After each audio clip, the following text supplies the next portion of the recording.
अरे अमवा टिकोढ़ा भइल बोले ले कोयलिया सुनाए ननदो।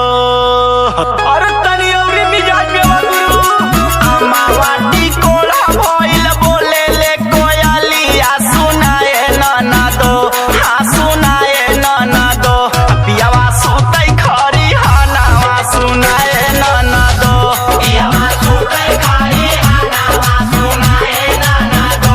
पियावा सुतै खरी हनावा सुनाए ननदो। हे हे अमवा टिकोढ़ा भइल बोले ले कोयलिया सुनाए ननदो। हाँ सुनाए ननदो पियावा सुतै खरी हनावा सुनाए ननदो। पियावा सुतै खरी हनावा सुनाए ननदो। पियावा सुतै खरी हनावा सुनाए ननदो। हे सुनाए ननदो हो सुनाए ननदो पियावा सुतै खरी हनावा सुनाए ननदो। पियावा सुतै खरी हनावा सुनाए ननदो। पियावा सुतै खरी हनावा सुनाए ननदो।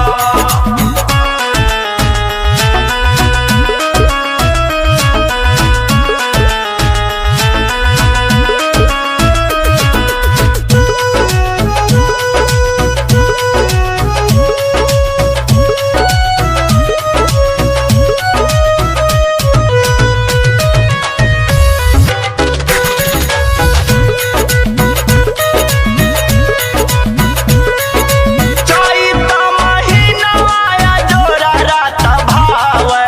जोरा रात भावे जोरा रात भावे। जोरा रात भावे जोरा रात भावे। हो खता कटनिया जब से पियवा तरसावे। पियवा तरसावे बालमुआ तरसावे। पियवा तरसावे बालमुआ तरसावे। चैत महिनवा जोरा रात भावे। हो खता कटनिया जब से पियवा तरसावे। हे देखी के गोतिनिया मारे ले हमके तनावा सुनाए ननदो। हाँ सुनाए ननदो पियवा सुतै खरी हनावा सुनाए ननदो। पियवा सुतै खरी हनावा सुनाए ननदो। पियवा सुतै खरी हनावा सुनाए ननदो। हे सुनाए ननदो हो सुनाए ननदो पियवा सुतै खरी